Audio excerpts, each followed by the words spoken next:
नमस्कार, बहुत स्वागत है आप सभी का आपके प्रोग्राम कहानी कुर्सी की में। मैं हूं सौरभ शर्मा, आपके साथ हमारे मेहमान हर्षवर्धन त्रिपाठी जी, राहुल महाजन जी और विजय त्रिवेदी जी। बहुत स्वागत है आप सभी का। और आज एक बड़ी खबर है शुरुआत में ही आपको बताने के लिए, प्रधानमंत्री नरेंद्र मोदी राष्ट्र के नाम संबोधन करेंगे आज शाम। अब से 4 घंटे के बाद प्रधानमंत्री नरेंद्र मोदी देश से कुछ कहने वाले हैं। शाम 5 बजे वो देश को संबोधित करेंगे।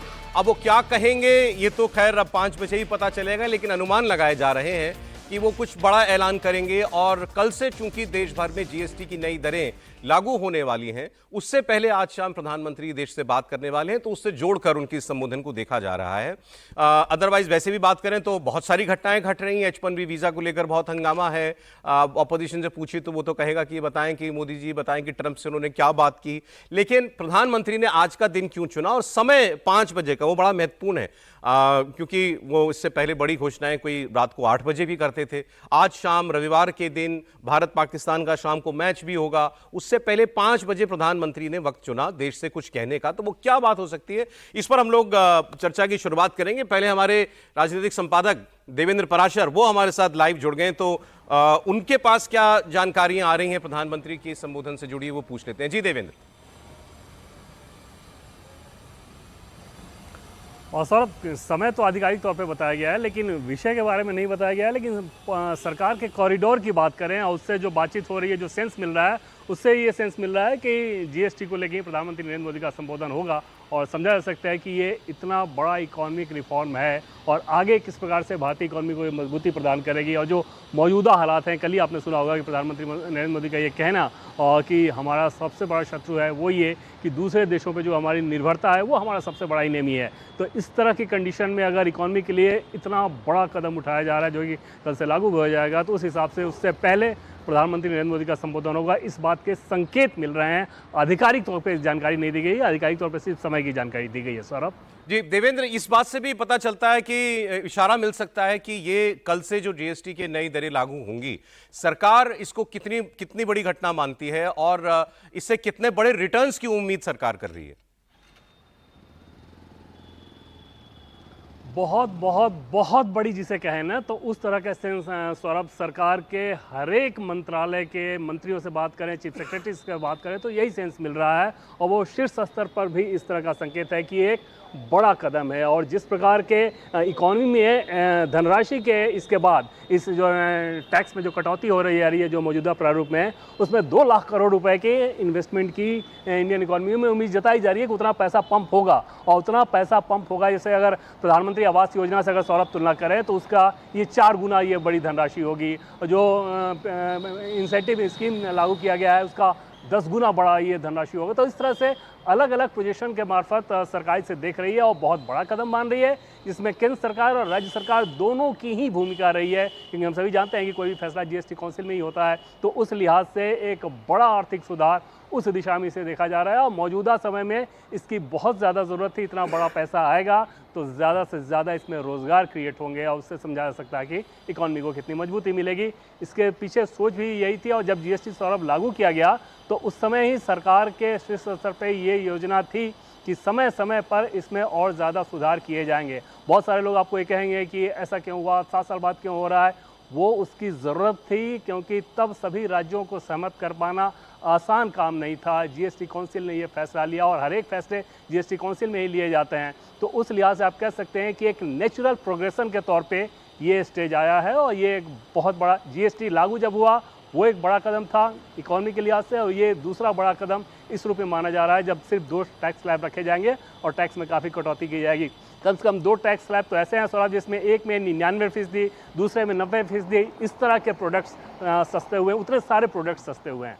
सौरभ जी देवेंद्र, बहुत शुक्रिया आपका। जैसा आपने बताया कि वक्त तो तय है, लेकिन विषय क्योंकि आधिकारिक तौर पर बताया नहीं गया, तो ये अनुमान है कि कल से चूंकि देश में ये एक बहुत बड़ा एक रिफॉर्म के तौर पर इसको देखा जा रहा है, जीएसटी की नई टैक्स स्लैब्स लागू होंगी, हो सकता है प्रधानमंत्री इसके विषय में बोलें। हमारे मेहमानों का क्या अनुमान है इस पर, ये भी पूछ लेते हैं। त्रिपाठी जी, क्या लगता है आपको? देखिए, मूल रूप से तो यही होना चाहिए। वैसे भी कल से शारदीय नवरात्र भी शुरू हो रहा है और प्रधानमंत्री नरेंद्र मोदी चूंकि शक्ति के उपासक हैं, ये जो पूरा रिफॉर्म है अगर आप इसको देखें तो ठीक है, सीधा सीधा कहेंगे तो इनडायरेक्ट टैक्सेज में बहुत कुछ छूट हो गई है, बहुत कुछ अभी भी बाकी है। लेकिन ओवरऑल इसका मकसद क्या है और ये समय का जो महत्व है। प्रधानमंत्री नरेंद्र मोदी ने कल जो कहा कि चिप से शिप तक भारत में बनाएंगे, कल जो कहा कि हमारा दुश्मन कौन है, हमारा दुश्मन कोई देश नहीं हो सकता, हमारा दुश्मन है जो हमारी आत्मनिर्भरता दूसरे देशों पर है। मैं मानता हूं कि भले वो जीएसटी का संदर्भ होगा, भले वो टैक्स कम होने का संदर्भ होगा, मूल रूप से नरेंद्र मोदी आज से एक बड़े अभियान के बारे में बात करेंगे, जो अभियान भारत को आत्मनिर्भर बनाएगा, जिसमें सरकार की हो सकता है, ये जरूरी नहीं है, लेकिन हो सकता है कि सरकार के नीतिगत तौर पर कैसे वो आगे जा रहे हैं उसकी किसी अभियान की वो घोषणा करें या ऐलान करें। ओवरऑल कह सकते हैं कि भारत में कंपनियां बनाएं, भारत की और भारत के बाहर की, वो उसको यहां जो लोग हैं उसका उपयोग करें। तो make in India, made in India, आत्मनिर्भर भारत, उसको नए सिरे से आज परिभाषित करने का दिन होगा। देखिए, प्रधानमंत्री अब पिछले कई हफ्तों से, मुझे 15 अगस्त पे तो उन्होंने लाल किले से ही कह दिया था, मगर उससे पहले से वो कहते आ रहे हैं कि हमारी हर समस्या का एक ही सोल्यूशन है, या एक विकसित भारत बनने का एक ही रास्ता है, आत्मनिर्भरता। फिर उन्होंने कहा कि भारत में बना सामान ही खरीदिए, दुकानदार भी केवल भारत में बना सामान ही अपने यहाँ रखे। ये एक बात हुई, लेकिन जब आप सीधे देश को एड्रेस करते हैं तो वो एक अलग विषय है, वो उसको एक बड़ी चीज होती है।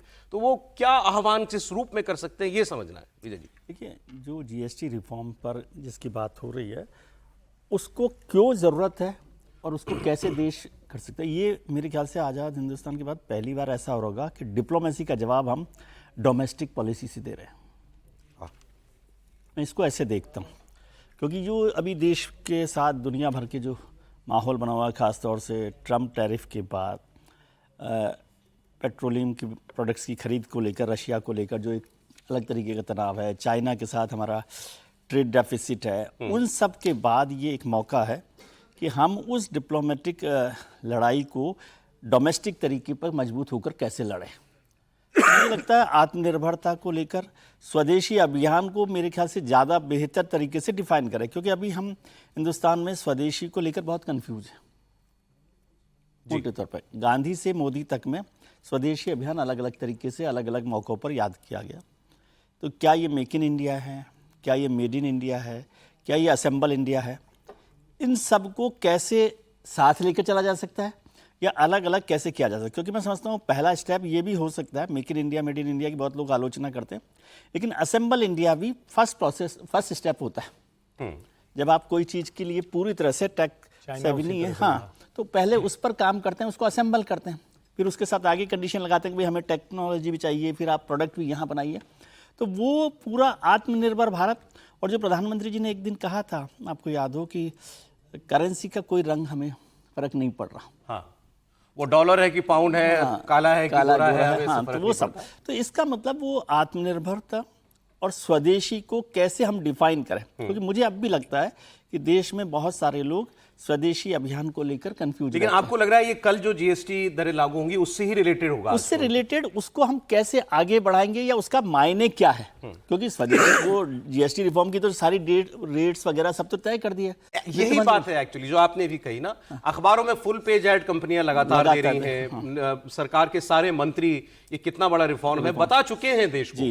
तो फिर उससे एक शाम पहले उससे आगे कैसे बढ़ेंगे और इसका क्या मायने हैं, क्यों जरूरत पड़ी, ये भी अभी बहुत सारे लोगों को नहीं समझ में आ रही ना बात कि क्यों ऐसे जरूरत पड़ी है। कोई आज तो इलेक्शन भी नहीं हो रहा, नहीं तो आप कल कह सकते थे भाई इलेक्शन के लिए कि बड़ा फैसला किया गया है, उसको भी फिर ये भी समझना। ये अच्छा है ना कि कोई चुनाव नहीं है अभी, ऐसा तो चुनाव नहीं हो रहा। दूसरा ये भी बहुत सारे लोगों को समझना है कि टैरिफ से जो हमारा एक्सपोर्ट है जी, वो और जीएसटी का फायदा कोई बैलेंस है क्या इसमें, या उसके जो नुकसान हो रहा उसकी एवज में ये किया जा रहा कॉम्पनसेशन है। एक बात तो ये दिखती है कि जैसे अभी देवेंद्र भी बता रहे थे कि सरकार ने इस रिफॉर्म से बहुत उम्मीदें जोड़ी हुई हैं, मतलब हाँ। कि इकोनॉमी को जो बूस्ट मिलने की कोशिश सरकार चाहती है कि वो कर रही है, तो वो चाहती है कि इसका बहुत बड़ा डिविडेंड, उसको इकोनॉमिक डिविडेंड देश को मिले, देश की जीडीपी ग्रोथ को मिले। क्या वो होगा? हो सकता है उसके लिए वो एक बार फिर प्रधानमंत्री, ये कितनी बड़ी चीज सरकार ने की है उसको एक बार फिर देश के सामने अंडरलाइन रेखांकित करना चाहते हैं। अंडरलाइन करना इसमें इंपॉर्टेंट है जी, क्योंकि ये राहुल जी, सरकार ने जब ये रेट्स रैशनलाइज किए तो सरकार का अपना रेवेन्यू और राज्य सरकारों का भी रेवेन्यू का एक बहुत बड़ा हिस्सा कम होगा, लेकिन उससे ज्यादा की भरपाई हो इस नियत से ये किया गया है।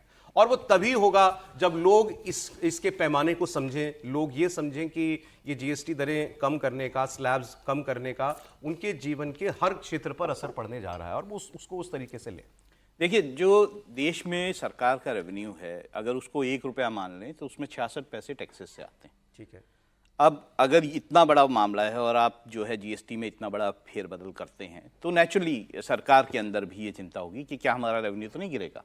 सरकार बड़ी आश्वस्त है कि उसको 2 लाख करोड़ रुपए का जो है वो फायदा होगा। वो कैसे होगा? ये 3 महीने देश में बहुत इंपॉर्टेंट माने जाते हैं, ये त्योहारों के महीने हैं और इसमें सबसे ज्यादा खरीदारी होती है। अगले 3 महीने में 2 लाख करोड़ इकोनॉमी में जुड़ेगा, ये उनका अनुमान है। ये नहीं, ओवरऑल 2 लाख करोड़ जुड़ेगा, लेकिन ये 3 महीने बहुत इंपॉर्टेंट है इकोनॉमी के उसका एक बड़ा हिस्सा वहाँ एक बड़ा हिस्सा इस 3 महीनों में आता है। यहाँ पर खरीदारी, बेहद खरीदारी जो कहें, बहुत ज़्यादा सामान खरीदा जाता है। लोग जो है त्योहारों के कारण सामान खरीदते हैं, शायद वही कहीं ना कहीं मन में है। और दूसरा, अगर आप इस दिनों में जो चेंजेस या फिर जो घटनाएं हैं उन्हें देखें, चाबहार फूड, आप पोर्ट की घटना देखिए, आप H1B वीज़ा की घटना देखिए, आप पाकिस्तान और सऊदी अरेबिया का पैक्ट देखिए।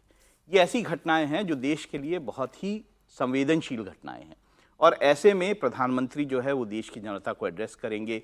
वो ये ज़रूर चाहेंगे, जैसे उन्होंने अपनी मंशा को बिल्कुल साफ कर दिया है, वो चाहते हैं कि देश के लोग देश का सामान खरीदें। एक बात, बहुत बड़ी बात होती है इकोनॉमी में कि मैन्युफैक्चरिंग जो है वो इकोनॉमी को तेजी से आगे बढ़ाती है। अगर आप कितने भी सर्विसेज सेक्टर में चले जाएं, लेकिन अगर आपको बिग और बड़ी इकोनॉमी बनना है तो manufacturing is essential for that. बिल्कुल। तो ऐसे में प्रधानमंत्री चाहेंगे ना केवल लोग सामान खरीदें बल्कि देश में सामान बने और इसलिए आत्मनिर्भरता की बात ये वही बात जो आप सर ने भी पहले कही थी कि भाई ये प्रधानमंत्री की पिच है, अब पिछले कुछ हफ्तों से साफ है ये। लेकिन क्या इसको किसी अभियान का रूप, अगर आप कोई नाम ही दें इस अभियान को, प्रधानमंत्री अगर बहुत दें, जरूरी, तो उससे जुड़े, जैसे आपने स्वच्छता को एक मिशन बनाया देश के अंदर, तो आत्मनिर्भरता या स्वदेशी को एक मिशन के रूप में प्रस्तुत देश के सामने क्या ये मुमकिन है वो करें? बिल्कुल। प्रधानमंत्री हमेशा, देखिए, जब भी वो देश को एड्रेस करते हैं वो एक नई चीज देश के सामने रखते हैं कि ऐसा करें या आह्वान करते हैं जिसका लोग अनुसरण भी करते हैं। आपने कोविड के दौरान देखा, उससे पहले देखा, हमेशा उन्होंने जो बातें कही हैं देश ने उसका आगे बढ़कर अनुसरण किया है। मुझे लगता है इस बार भी प्रधानमंत्री ऐसी ही एक अपील देश से लोगों से करेंगे, उनको एक दिशा देंगे जिसके कारण लोग उस पर आगे बढ़ेंगे। अब आपने जो 2 अक्टूबर इम्पॉर्टेंट डेट है, 2 अक्टूबर मतलब गांधी जयंती है, संघ के 100 साल पूरा होने का शताब्दी वर्ष भी है और आत्मनिर्भर और स्वदेशी गांधी से जुड़े हुए, इसलिए मैंने कहा गांधी और मोदी के बीच का एक कनेक्ट जो है वो क्या मिशन के तौर पर निकल कर आएगा। ये अब शाम को 5 बजे हमें पता चलेगा प्रधानमंत्री एग्जैक्टली क्या कह रहे हैं। और अभी आपने H1B वीजा की बात की थी तो उससे जुड़ा भी एक अपडेट मैं बता देता हूं। H1B वीजा की फीस $1 लाख यानी करीब 88 लाख रुपए किए जाने के बाद जो अफरा तफरी मची है, इस बीच एक अमेरिकी प्रशासन का अपडेट सामने आया है। व्हाइट हाउस के प्रेस सेक्रेटरी ने यह साफ किया है कि यह सालाना फीस नहीं है, एनुअल फीस नहीं है, मतलब हर वीजा के लिए हर साल 88 लाख रुपए नहीं देने हैं। ये वन टाइम फीस है जो कोई भी कंपनी देगी जिसे अगर अमेरिका के बाहर से किसी टैलेंट को लाना है, और ये सिर्फ एप्लीकेशन पर लागू होगा। मतलब जो लोग अभी फिलहाल अमेरिका में हैं H1B वीजा पर, उनको कोई प्रॉब्लम नहीं है।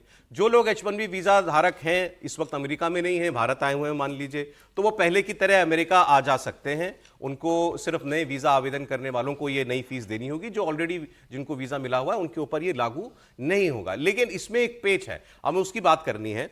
आपने भी देखा होगा, अगर आपने वो ट्रंप की प्रेस कॉन्फ्रेंस सुनी है, तो उसमें ट्रंप जब एग्जीक्यूटिव ऑर्डर पर दस्तखत कर रहे हैं, उनके बगल में उनके कॉमर्स सेक्रेटरी खड़े हुए, कॉमर्स मिनिस्टर खड़े हुए, लुटविक नाम है ना, उन्होंने 2-3 बार कहा this is an annual fees. Annual fees मतलब ये हर साल देना पड़ेगा किसी भी वीजा धारक के लिए उसकी कंपनी को। इसीलिए अफरा तफरी मची थी। आपने देखा होगा कल से कई जगह हुआ कि वहां से फ्लाइट उड़ी, अमेरिका से उड़ने टेक ऑफ करने वाली है, और उसमें कई सारे लोग जो हैं जो वीजा धारक थे वो उतरने के लिए पैनिक कर गए कि हम एक बार चले गए मान लीजिए अमेरिका के बाहर तो दोबारा हमको हमारी कंपनी बुलाएगी कि नहीं बुलाएगी। ऐसी भी खबरें आई कि बड़ी बड़ी IT कंपनियों ने और बड़ी बड़ी अमेजॉन जैसी कंपनियों ने भी अपने सारे इंडियन एम्प्लॉयज से कहा है, H1B वीजा धारकों से, कि अगर वो बाहर हैं तो वो वापस आ जाएं और जो अमेरिका में हैं वो बाहर ना जाएं। तो ये कल एक पैनिक मचा था, इसके बाद ये क्लैरिफिकेशन आया है। अब सवाल यह है त्रिपाठी जी, बड़ा क्लियर था वो, उसमें कोई कंफ्यूजन नहीं है। ट्रंप के बगल में खड़े होकर उनके मंत्री ने कहा था ये एनुअल फीस है, हर साल देनी पड़ेगी।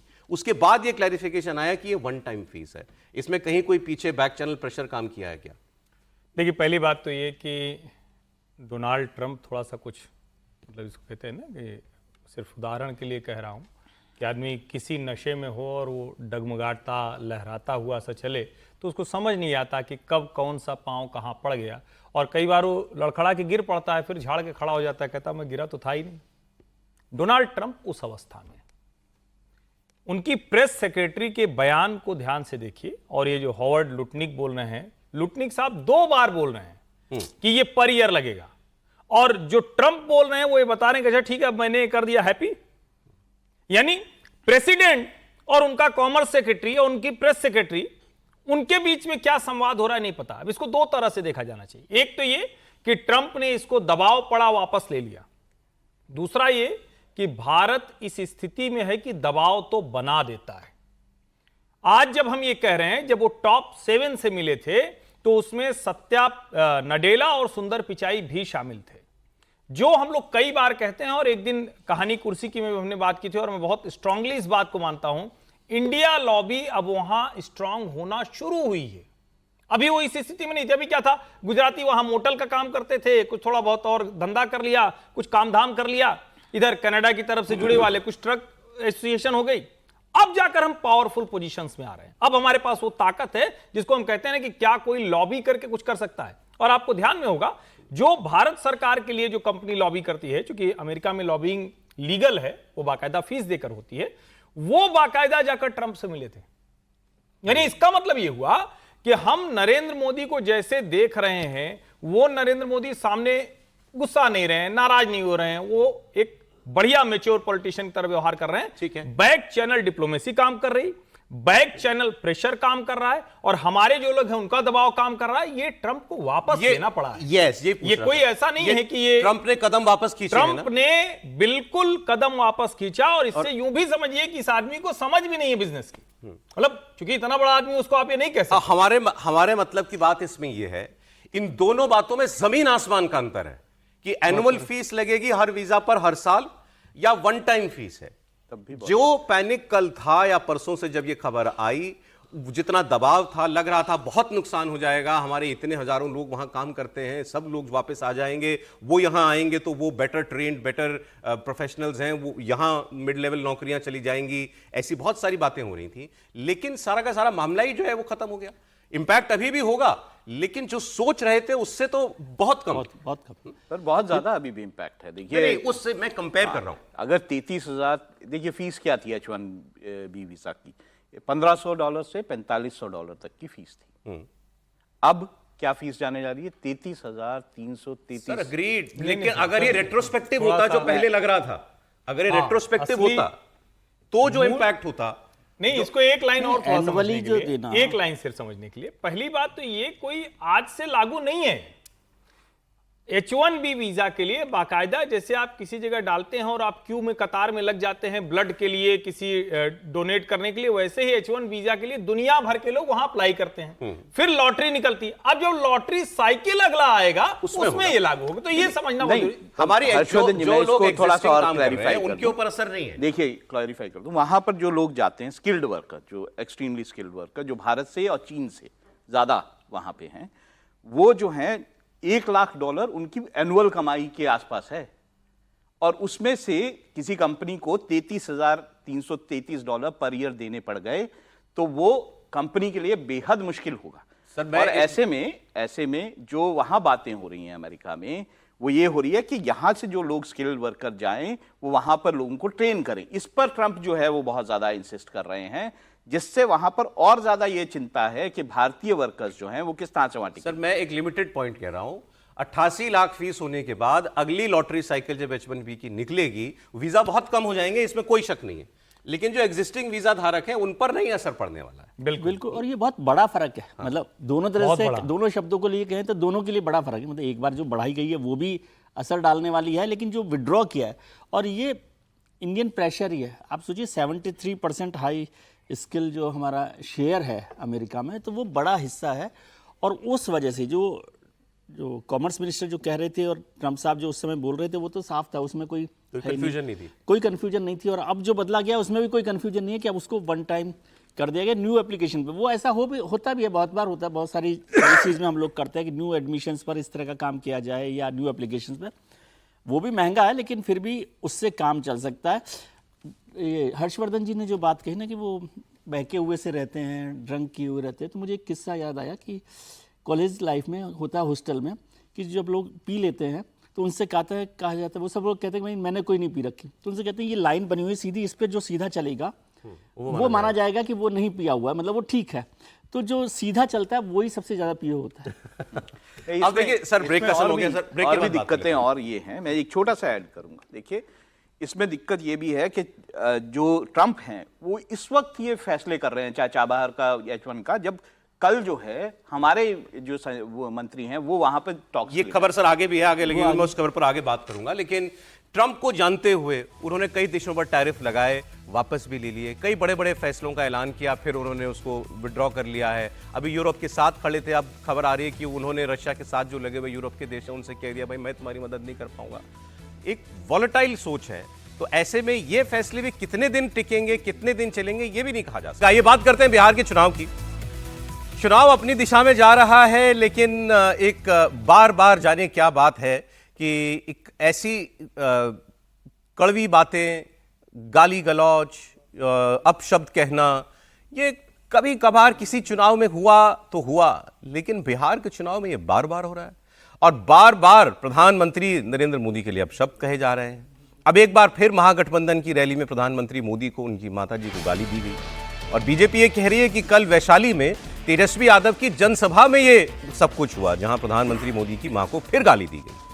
अब ये बात जो वीडियो सामने आया है, उस वीडियो में क्योंकि वो पूरा तो आपको सुनाया नहीं जा सकता, वो सही साफ दिख रहा है कि तेजस्वी यादव मंच पर हैं, कुछ बोल रहे हैं, और भी नेता लोग हैं, बड़ा थोड़ा अव्यवस्था सी है मंच के ऊपर, और सामने भीड़ है, भीड़ में से भी कोई वीडियो बना रहा है और भीड़ में से जो है सामने गाली दी जा रही है। लेकिन वो दूरी बहुत नहीं है, मतलब मंच से और जहां ये सब कुछ हो रहा है वो बहुत दूर नहीं है, सामने ही बस कुछ फीट की दूरी पर ही कुछ लोग हैं और ये गाली गलौज वो कर रहे हैं।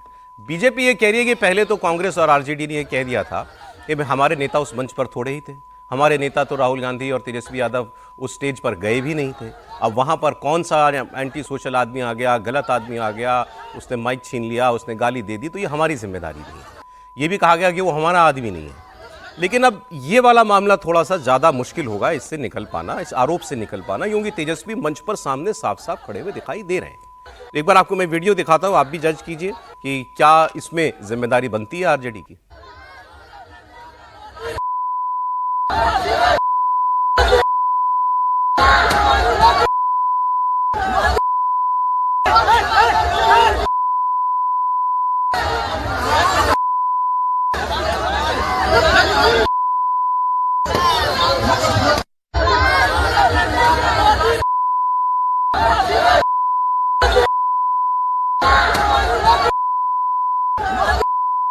ये आप देख रहे हैं जहां से वीडियो बन रहा है वहां से तेजस्वी साफ खड़े हुए मंच पर नजर भी आ रहे हैं।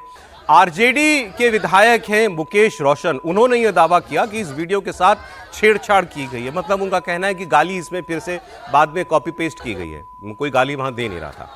अब ये तो फिर कोई वीडियो की जाकर के फॉरेंसिक जांच कराए तो पता चलेगा, लेकिन वो कोई कराएगा नहीं। और जो अभी नजर आ रहा है उसमें तो यही दिख रहा है कि गाली दी गई, तेजस्वी सामने खड़े हुए हैं। सवाल यह है कि महागठबंधन के जुलूसों में आखिर ये क्यों बार बार हो रहा है, और बिहार के चुनाव में क्या बीजेपी इसको एक बड़ा मुद्दा बनाने में कामयाब हो जाएगी। फिलहाल बीजेपी इसको लेकर बहुत हमलावर है, आरोप लगा रहे हैं कि लालू यादव का जो पूरा परिवार है वो प्रधानमंत्री नरेंद्र मोदी की माताजी को गाली दिलवा रहा है। उप मुख्यमंत्री हैं सम्राट चौधरी, उनसे लेकर केंद्रीय मंत्री गिरिराज सिंह, नित्यानंद राय, सबने कहा कि अब लालू और उनके परिवार को माफी मांगनी चाहिए। लालू प्रसाद जी का परिवार सत्ता में नहीं है, कांग्रेस पार्टी सत्ता में नहीं है, तब लगातार तीसरी बड़ी घटना इस देश के यशस्वी प्रधानमंत्री नरेंद्र मोदी जी की मां को गाली देने का काम राजद के गुंडे कांग्रेस के गुंडे लालू प्रसाद जी के परिवार के इशारे पर गाली देने का काम कर रहा है। ये लोकतंत्र के लिए शर्मसार है। और ये जब सत्ता में नहीं है तब देश के प्रधानमंत्री जी को गाली दे रहा है, और जिस दिन ये लोग सत्ता में आ जाएंगे लौटकर, तो जो हम लोग कहते हैं जंगल राज, आतंक राज फिर से स्थापित करने का काम करें।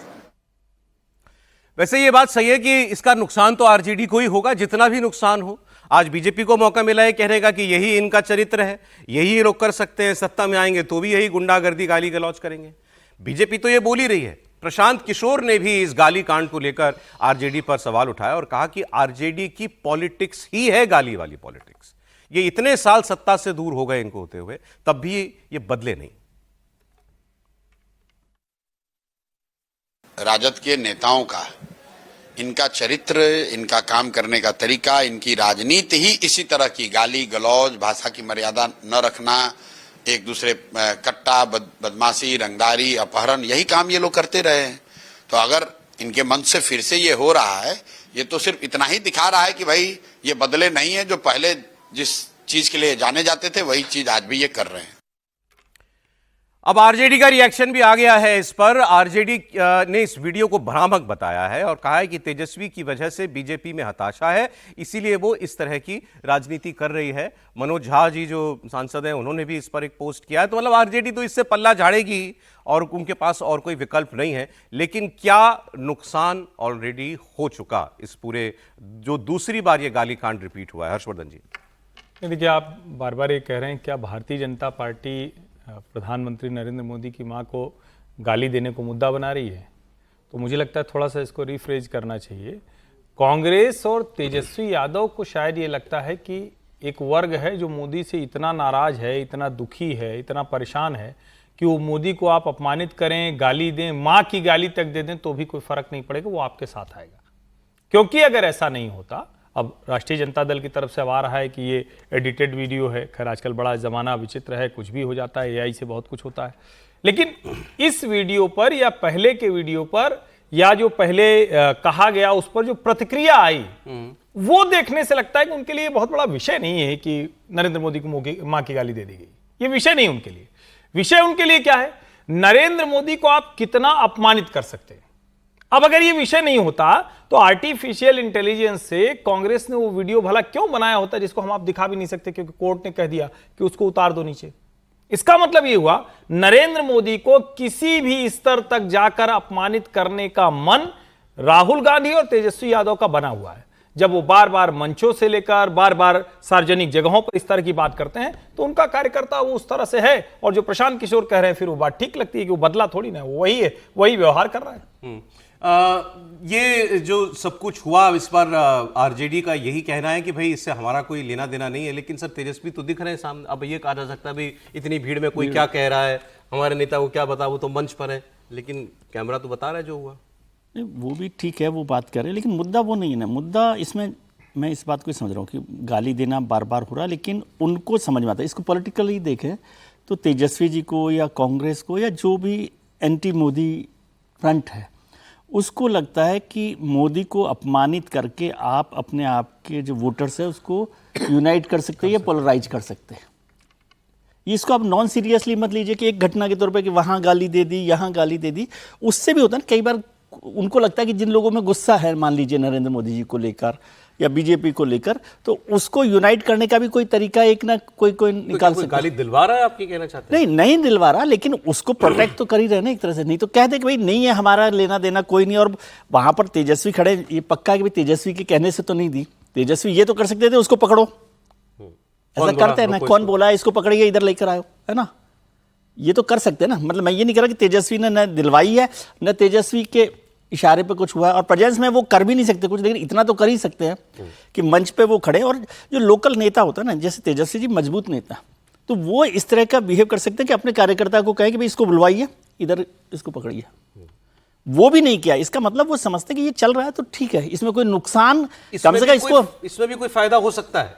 मतलब कम से कम ये तो वो समझ रहे हैं कि इससे कोई नुकसान नहीं हो रहा। नहीं, मतलब उनको फायदा होगा कि नहीं नहीं पता, हाँ। लेकिन उनको लग रहा है कि नरेंद्र मोदी को गाली देना, अपमानित करना, उससे एक वर्ग है जो खुश होता है। खुश होता है। वो वही मैं कह रहा हूँ कि उसको एक जिसे कह रहे पोलराइज करना अलग थोड़ा बड़ा शब्द है, लेकिन उनको लगता है कि इससे, और कम से कम इतना तो समझ लो कि उनको ये लग रहा है कि इससे कोई नुकसान नहीं हो रहा हमारा। बड़ी विचित्र बात है। लेकिन ये और आरजेडी तो और परेशानियों में भी घिरी हुई है। तेजस्वी यादव को लेकर के लगातार बातें हो रही हैं कि परिवार में ही उनके नाम पर जो है बहुत सहमति नहीं है। अब जैसे जैसे चुनाव नजदीक आ रहा है वैसे वैसे लालू यादव के घर में, उस कुनबे में घमासान तेज होता जा रहा है। हम रोजाना 2-3 दिन से आपके सामने एक एक खबर ऐसी बता रहे हैं। जैसे तेज प्रताप यादव हैं, वो घर से अलग हो गए। अब रोहिणी आचार्य जो बेटी हैं, जिन्होंने किडनी अपने पिताजी को डोनेट की थी, पहले इन्होंने संजय यादव पर निशाना साधा, फिर उसके बाद इन्होंने कल सफाई दी और ये बताया कि मैंने तो बहुत त्याग किया है परिवार के लिए, अपने भाई और पिता के लिए। वो स्ट्रेचर पर जा रही थी ऑपरेशन के लिए, वो तस्वीर भी दिखाई। अब उससे बात और आगे बढ़ गई है। रोहिणी आचार्य ने अपनी फेसबुक प्रोफाइल पर से अपनी तस्वीर में जो पहले लालू यादव, राबड़ी देवी और तेजस्वी की तस्वीर लगा रखी थी, उसको हटा दिया है। ये तस्वीर बहुत लंबे वक्त से रोहिणी के कवर पेज पर लगी हुई थी, लेकिन वो अब वहां पर नहीं है।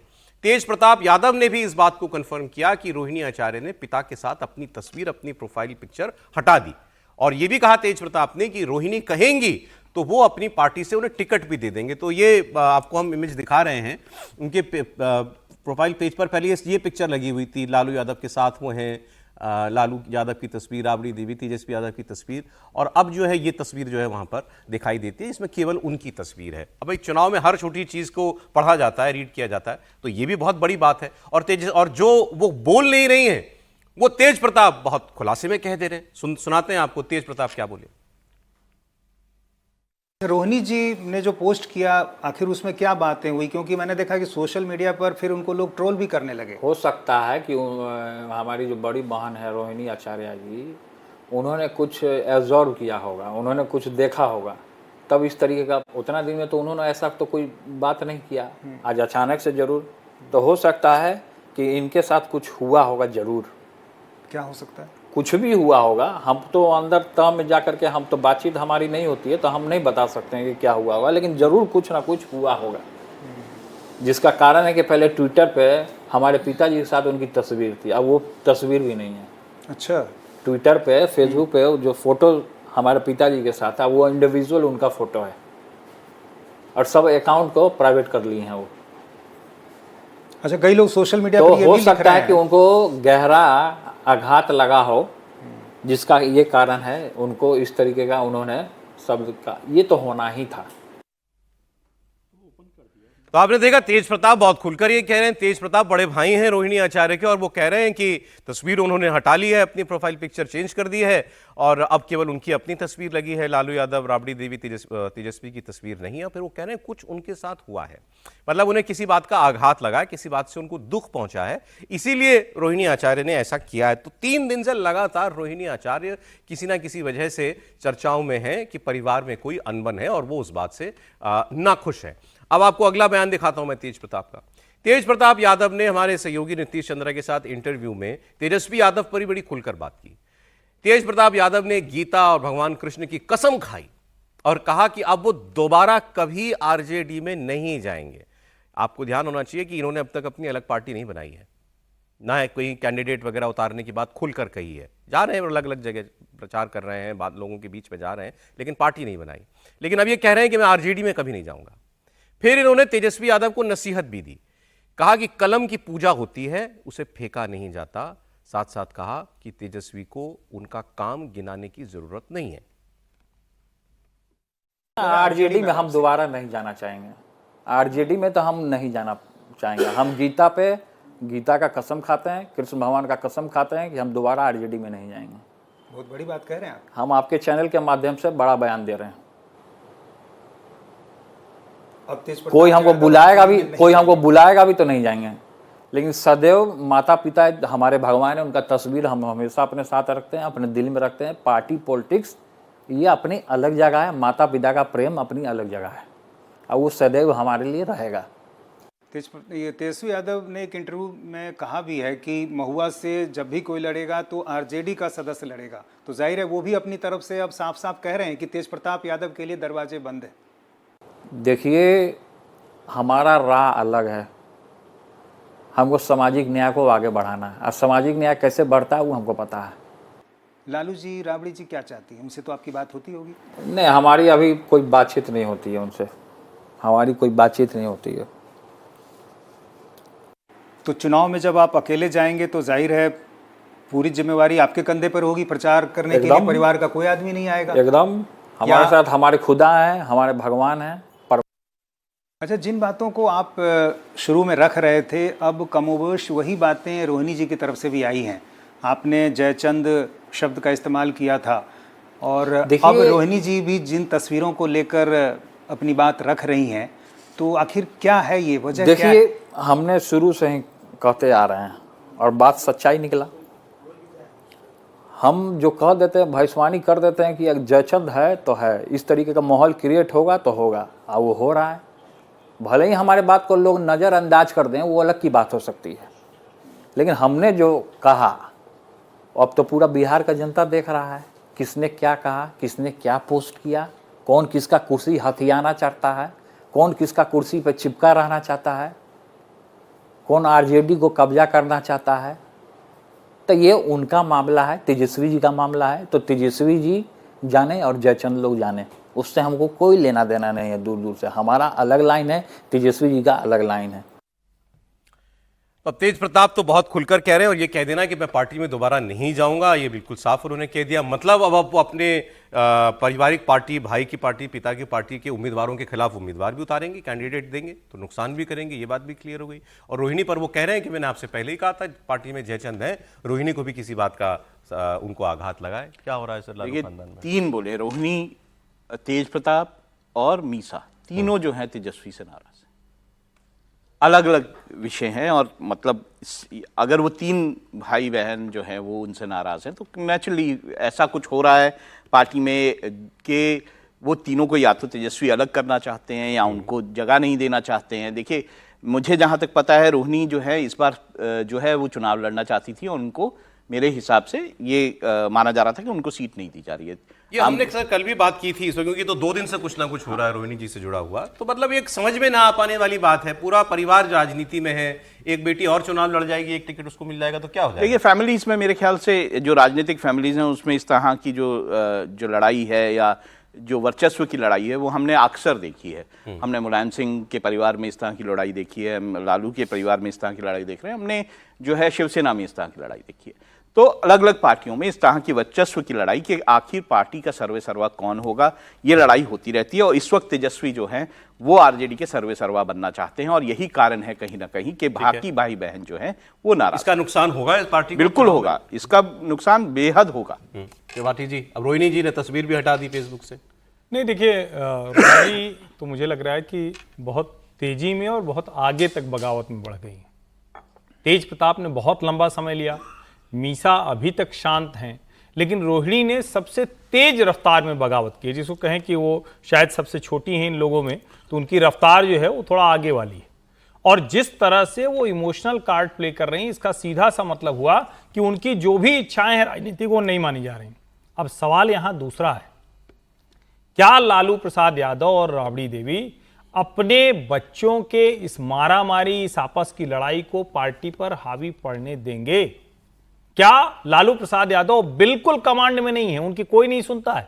और अगर आप ध्यान से देखें, प्रदेश अध्यक्ष पहले लालू जी का आदमी हटा, अब जब ये हम कह रहे हैं तो लगेगा कि सब तो लालू जी के ही आदमी हैं, लेकिन पिछले कुछ वर्षों में जितनी इकाइयां हैं वो सब की सब धीरे धीरे, पता नहीं कैसे मनोज झा जी टिके हुए हैं। मतलब ये भी आप समझिए, मनोज झा जी भी टिके हुए हैं, बड़ी बात है। वरना सारे लोग जो लालू जी के बहुत कमांडर कहे जाते थे, या तो वो हाशिए पर हैं या उनको पार्टी से बाहर का रास्ता दिखा दिया गया है। तो अब सवाल यही है कि क्या इस चुनाव में ये पूरी तरह से राष्ट्रीय जनता दल से तेजस्वी जी की राष्ट्रीय जनता दल हो जाएगी, और जो रोहिणी आचार्य कर रही हैं वो भी कोई मोर्चा खोलेंगी, कहीं से अकेली लड़ जाएंगी? क्योंकि देखिए, ये लोग चूंकि परिवार का एक अपना विरासत है, तो हो सकता है किसी एक एक सीट पर लड़ें और लड़कर विधानसभा चुनाव में वो आना चाहें, विधानसभा में आना चाहें। लेकिन इसका सर मैं पॉलिटिकल फॉलआउट समझना चाह रहा हूं, चुनावी फॉलआउट रादर मुझे बहुत नहीं लग रहा। नहीं लग रहा? हाँ, परिवार की एक लड़ाई है। हो सकता है लालू जी को सॉर्ट आउट कर दें, कुछ कहें कि अच्छा इसको टिकट दे दो, रोहिणी को दे दो, या ये कर लो। तेजस्वी, ये प्रताप तो अब थोड़ा सा आगे बढ़ गए हैं, वो शायद नहीं आएंगे। और अब ये कहना कि तेजस्वी जी इस पार्टी हो जाएगी या आरजेडी पर कब्जा कर लेंगे, ऐसा कुछ भी नहीं है। पार्टी तेजस्वी जी की अब जिनको उस घर में रहना है, मतलब आरजेडी में, वो रहे नहीं रहना नहीं रहे, ये तेजस्वी का भी ये सेटल्ड है। मुझे इसमें कोई बहुत बड़ा बदलाव दिखाई नहीं दे रहा। पूरी पार्टी इस समय तेजस्वी जी के कब्जे में है।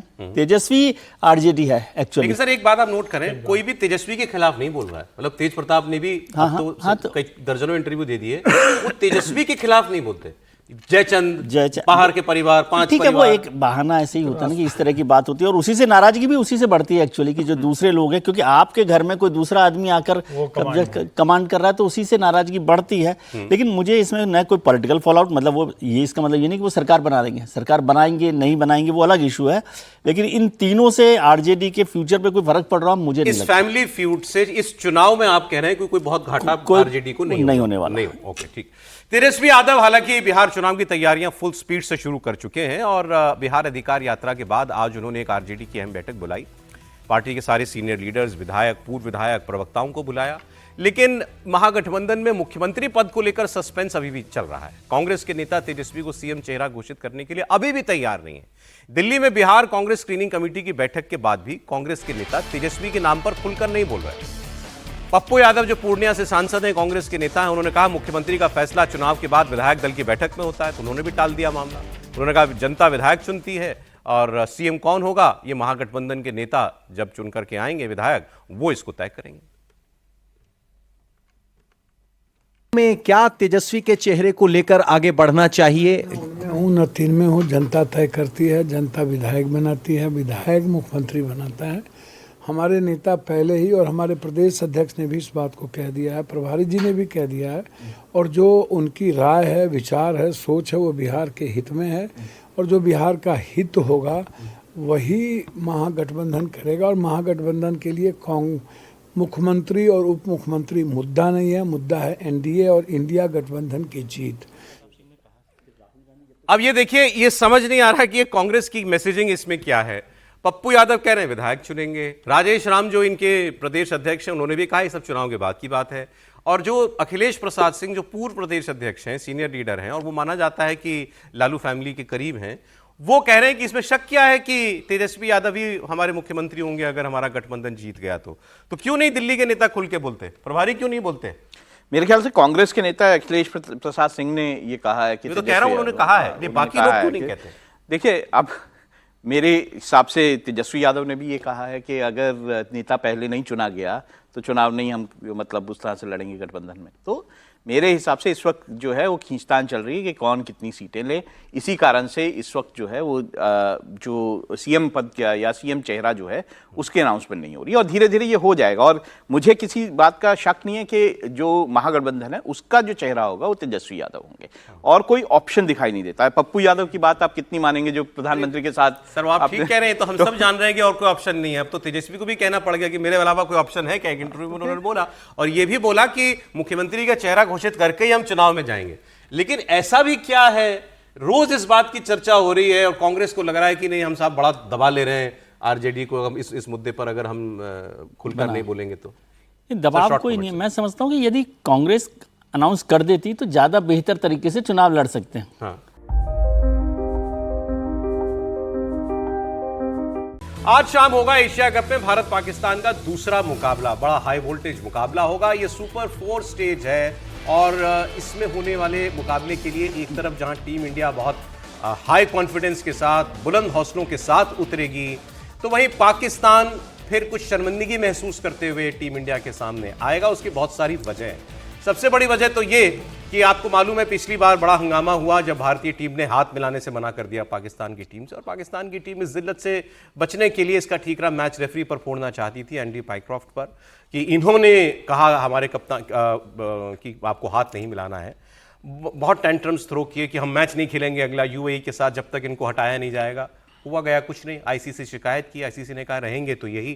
फिर उसके बाद एंडी पाइक्रॉफ्ट की इनकी टीम मैनेजमेंट से कुछ मीटिंग हुई। एंडी पाइक्रॉफ्ट ने ये कहा कि भाई मुझे जो कम्युनिकेट करने के लिए कहा गया था मैंने वो कह दिया, और ये मिसकम्युनिकेशन है और कुछ नहीं है।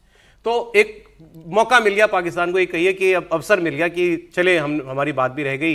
एंडी पाइक्रॉफ्ट ने सफाई दे दी हालांकि उन्होंने उसको कहा कि उन्होंने माफ़ी मांगी, एंडी पाइक्रॉफ्ट ने कोई माफ़ी नहीं मांगी थी। बहरहाल अब आज दोबारा मुकाबला होना है। अब इसमें पहली मिर्ची तो पाकिस्तान को यही लगेगी कि एंडी पाइक्रॉफ्ट फिर मैच रेफरी हैं। दूसरा, अब इंडियन टीम ने जब पहले मैच में हाथ नहीं मिलाया तो दूसरे में भी नहीं मिलाएगी, ये वो भी जानते हैं। अब इस बार वो भी तैयार होकर के आएंगे। लेकिन उन्होंने इस बार जो मैच से पहले प्रेस कॉन्फ्रेंस होती है वो प्रेस कॉन्फ्रेंस भी रद्द कर दी पाकिस्तान की टीम ने। अब उनको ये समझ में नहीं आया कि क्या कहेंगे, हमसे सवाल तो वही पूछे जाएंगे, क्या आप भी नहीं हाथ मिलाएंगे, क्या हुआ एंडी पाइक्रॉफ्ट तो फिर भी मैच रेफरी बने रहे। तो उन्होंने कहा इससे अच्छा ये मुद्दा ही खत्म करो, अब हम प्रेस कॉन्फ्रेंस ही नहीं करते हैं।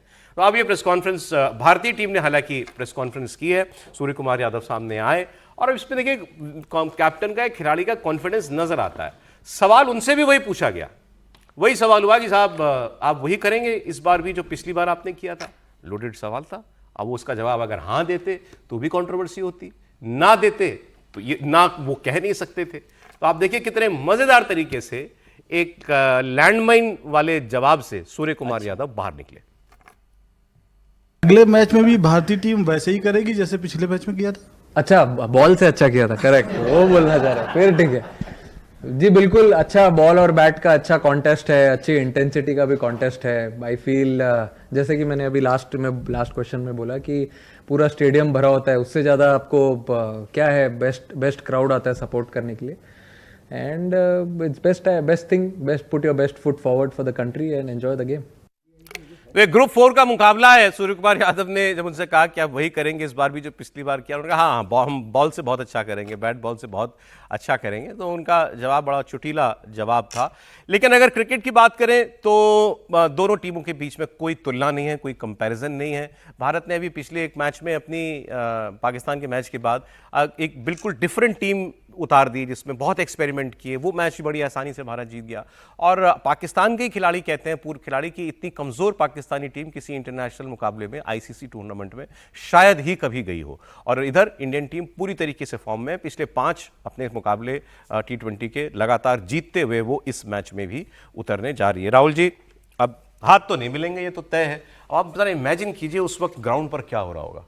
देखिए, एक तो पाकिस्तानी जो, वैसे ही पाकिस्तान में टीम भी क्यों, पाकिस्तानी मिसकम्युनिकेशन का चैंपियन है। अच्छा, उसने जिस तरह से वो स्टिंग ऑपरेशन बनाया, वीडियो बनाया और उसके बाद उसको जारी हाँ, किया, मैच रेफरी से मीटिंग का वीडियो बना लिया था और उसके बाद कहा कि मैच रेफरी ने जो है वो माफ़ी मांगी, उसमें ऑडियो नहीं था। उसके बाद अपनी उन्होंने कहानी गढ़ दी और उसके बाद जो आईसीसी ने उसे झाड़ा, वो सब जो है देश की जनता ने देखा है। और दूसरा, इससे समझ आता है कि पाकिस्तानी मेंटेलिटी जो है ना वो उसी तरह की रहेगी। वो ऑपरेशन सिंदूर के दौरान हो, वो मैच के दौरान हो या किसी भी दौरान हो, वो हमेशा मिसकम्युनिकेशन और इस तरह के टेंट्रम थ्रो करेंगे। लेकिन आईसीसी ने साफ कर दिया, अगर आपको बाहर जाना है तो इतने करोड़ रुपए देने पड़ेंगे। उसको जब ये पता चला कि इतने करोड़ रुपए, इतने 40 करोड़ देने पड़ेंगे, तो सारा जो वो था बुखार था उतर गया और अब जो है ये मैच होने जा रहा है। ये तो बात को बढ़ाओ ना फिर इतना आप। अब इनके जो गृह मंत्री हैं पाकिस्तान के, वो इनके बोर्ड के प्रेसिडेंट भी हैं, एशियन क्रिकेट काउंसिल के प्रेसिडेंट भी हैं। उन्होंने ये धमकी जारी की थी कि हम मैच ही नहीं खेलेंगे, अगला मैच ही नहीं खेलेंगे, हमारी बेइज्जती हुई है और मैच रेफरी को हटाओ। कुछ नहीं हुआ, जिसे कहते हैं थूक के चाटना, वो पाकिस्तान को करना पड़ा। अब खींच में प्रेस कॉन्फ्रेंस रद्द की है, पाइक्रॉफ्ट साहब बने रहेंगे मैच रेफरी। सर, मुझे था कि अभी वाली प्रेस कॉन्फ्रेंस तो कर ही लेते, बाद में क्या करेंगे मैच के बाद। हालांकि मैच में बोलना नहीं चाहिए, खेल में कुछ भी हो सकता है, लेकिन प्रेस कॉन्फ्रेंस। और आपने कहा कि क्रिकेट के मैदान में कमजोर टीम है, तो युद्ध के मैदान में मजबूत टीम है पाकिस्तान की। वो तो सब जगह ही कमजोर टीम है, किस तरह से हो रहा है। और अब सामान्य होना चाहिए, मैच को मैच की तरह से खेलना चाहिए, जो पाकिस्तान को भी अब देख लेना चाहिए। जिस तरह से मैचेस में हमेशा ये बात होती भी रहती है, बहुत बार रेफरीज को लेकर भी सवाल होते हैं। ये तो खैर इशू अलग था, कई बार तो फैसलों को लेकर भी, एम्पायर्स को लेकर भी बहुत सारी बातें होती हैं। अब इस मैच को युद्ध के मैदान की तरह से ना खेलें, मेरे ख्याल से सूर्य कुमार ने बहुत अच्छे से, वो हो गया, अब उससे आगे बढ़ जाए, युद्ध ही होने जा रहा है। सूर्य कुमार ने मेरे ख्याल से बहुत अच्छे से जवाब दिया है, बहुत लोडेड सवाल का बहुत अच्छा जवाब सूर्य कुमार ने दिया। और पाकिस्तान को भी अपनी प्रेस कॉन्फ्रेंस करके कहना चाहिए था कि हाँ हम खेल रहे हैं, हम अपनी पूरी तैयारी के साथ फिर से खड़े। खेल में तो चलता रहता है जो भी हो रहा है, युद्ध की तरह से ना खेलें। और क्योंकि भारत ने भी युद्ध की तरह से नहीं खेला है, हम लोग तो युद्ध की तरह से देख रहे थे इसको, मैच को। लेकिन अब भारत ने भी जब क्रिकेट को खेल की तरह से ही देखा है मैदान में, तो खेल की तरह से खेलना चाहिए। मैं इसमें समझता हूँ कि अब इसमें और विवाद नहीं होने चाहिए। लेकिन सर जो भी विवाद होगा- हो रहा है, विवाद अभी भी हो रहा है और वो हमारे देश में हो रहा है। अब मैं आपको एक और बयान सुनाता हूं। टीएमसी के नेता हैं, सांसद भी हैं मेरे ख्याल से, कीर्ति आजाद जी, कीर्ति आजाद साहब। पूर्व भारतीय क्रिकेटर हैं, इंटरनेशनल क्रिकेटर हैं।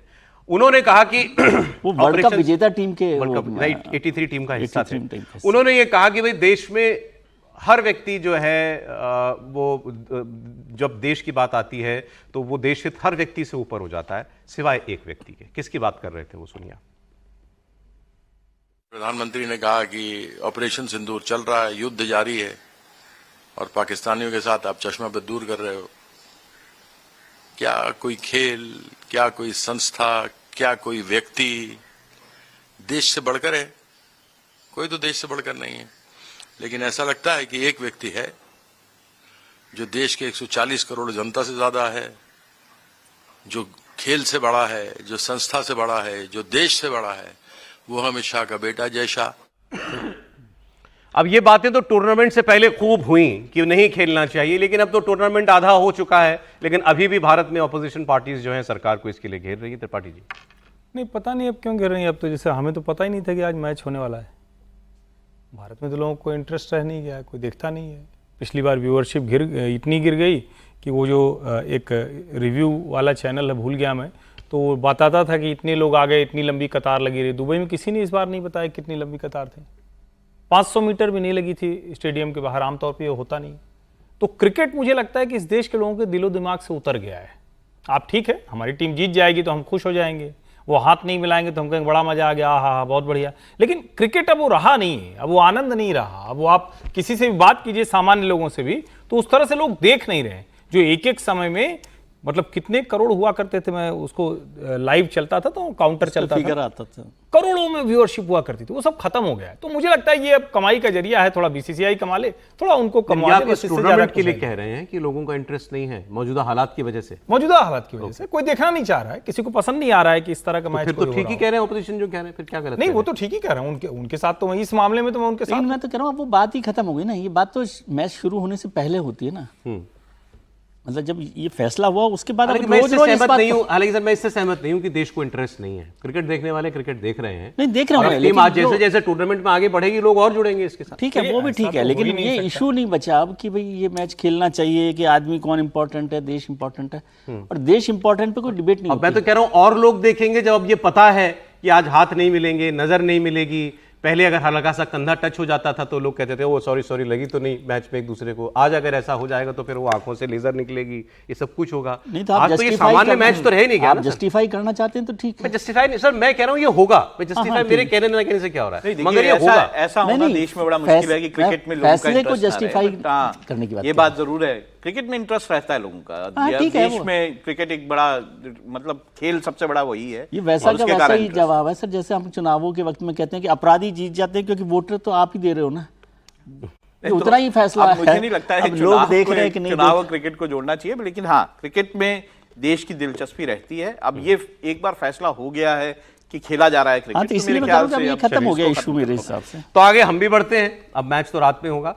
अब आपको कुछ मैं महाराष्ट्र से जुड़ी एक खबर देता हूं। महाराष्ट्र में इन दिनों आपने देखा कि मराठा, ओबीसी, बंजारा आरक्षण को लेकर खूब पॉलिटिक्स हुई। अब इस सब के बीच में महाराष्ट्र से आने वाले केंद्रीय मंत्री नितिन गडकरी ने एक बड़ा बयान दिया है सवर्णों को लेकर, ब्राह्मणों को लेकर। उन्होंने एक बार पहले भी वो ऐसी बात कह चुके हैं। उन्होंने कहा महाराष्ट्र में ब्राह्मणों का कोई बहुत ज्यादा महत्व नहीं है, लेकिन यूपी बिहार में दुबे, त्रिपाठी, मिश्रा, ब्राह्मणों का बड़ा प्रभाव है। त्रिपाठी जी, लेकिन किसी व्यक्ति का महत्व उसकी जाति, पंथ, धर्म, लिंग से तय नहीं होता। उन्होंने आगे ये कहा, जिस पर हम चर्चा करेंगे, कि मैं खुद ब्राह्मण हूं, लेकिन ईश्वर की ये बड़ी कृपा रही कि हमें आरक्षण नहीं मिलता। उन्होंने कहा ये बड़ी अच्छी बात है कि हमें आरक्षण नहीं मिलता। मैं जात पात को नहीं मानता, व्यक्ति की असली पहचान गुण से होती है, कर्म से होती है। नितिन गडकरी ये बातें कह रहे थे नागपुर में आयोजित एक प्रोग्राम में की आमच्यावर परमेश्वरांनी, मी ब्राह्मण जातीचा, सगळ्यात मोठा उपकार काही केला असेल तर आम्हाला आरक्षण नाही। तर महाराष्ट्रात महत्व नाही या बामणाचं, पण उत्तर प्रदेश, बिहारमध्ये महत्व खूप आहे। तर मी ज्यावेळी तिकडे जातो ते सगळे लठ्ठीबाज आहे, दुबे, त्रिपाठी, मिश्रा, त्याचं राज्य पॉवरफुल आहे। जसं इकडे मराठा जातीचं महत्व आहे तसं उत्तर प्रदेश, बिहारमध्ये ब्राह्मणाचं महत्व आहे। तर ते मला सांगतात, तर त्यांना म्हणलं मी जातपात पाळत नाही। पण एक गोष्ट माझ्या लक्षात आली की कोणीही माणूस हा त्याची जात, पंथ, धर्म, भाषा आणि सेक्सने मोठा नाही आहे, हा त्याच्या गुणांनी मोठा. बात तो बड़ी अच्छी कह रहे हैं वो कि मैं जात पात नहीं मानता, आदमी गुण कर्म से देखा जाना चाहिए, किस जाति में पैदा हुआ इससे नहीं देखा जाना चाहिए. लेकिन जब वो ब्राह्मण वाली बात लेकर के आए तो फिर इससे फिर लोगों की भावनाएं भी जुड़ जाती हैं. एक बार उन्होंने पहले भी कहा था कि हमारे देश में पिछड़ापन साबित करने की होड़ मची हुई है. नहीं, मैं ज़्यादा पिछड़ा हूँ, मुझे आरक्षण दो, मैं जिस जाति में पैदा हुआ उसको बैकवर्ड के अंदर शामिल करो. उन्होंने कहा ये होड़ खत्म होनी चाहिए. मुझे तो इसमें कोई उनकी बात में एतराज़ वाली बात नहीं दिखी त्रिपाठी जी. नहीं, इसमें तो कोई एतराज़ वाली बात है नहीं. और ऐतराज वाली बात क्या है, उसको कहें कि राजनीति जो कर रहे हैं उसको समझने की जरूरत है. नितिन गडकरी भारत के इतिहास में सबसे लंबे समय तक राजमार्ग और सड़क परिवहन मंत्री हो गए, लेकिन उनको लगता है कि उनका महत्व है नहीं. उनको लगता है कि जिस महाराष्ट्र से वो निकले, और शायद उनके मन में भी कोई रहा होगा कि वो मुख्यमंत्री हो जाए, लेकिन तब तक उनको लगता था कि चूंकि ब्राह्मण यहाँ है नहीं, कम है, तो कोई मुख्यमंत्री नहीं हो सकता. आज ब्राह्मण मुख्यमंत्री है लेकिन नितिन गडकरी नहीं है. आज महाराष्ट्र का मुख्यमंत्री ब्राह्मण है लेकिन नितिन गडकरी नहीं. आज केंद्र में सरकार चल रही है लेकिन उसमें नितिन गडकरी कोई महत्वपूर्ण भूमिका नहीं है. और जब वो कहते हैं कि उत्तर प्रदेश में फलाना फलाना फलाना सरनेम का बड़ा प्रभाव है, तो आखिरी बार उत्तर प्रदेश में ब्राह्मण मुख्यमंत्री कब हुआ था, जरा बताना चाहिए. मतलब कोई तो बात तथ्य पे आनी चाहिए ना. क्या गडकरी जी के अंदर कोई कुंठा या हीन भावना है जिसको बार ब्राह्मण ब्राह्मण कह के मैं ब्राह्मण हूं? कई बार आदमी अपने को क्यों कुछ कहने लगता है जिससे सामने वाला ना बोले. क्या ऐसा कुछ उनके अंदर कोई हीन ग्रंथि आ गई है क्या? और ये तो बड़ी अच्छी बात है, ये तो वहीं खत्म कर देना चाहिए थी. इसको बोलने की क्या जरूरत थी?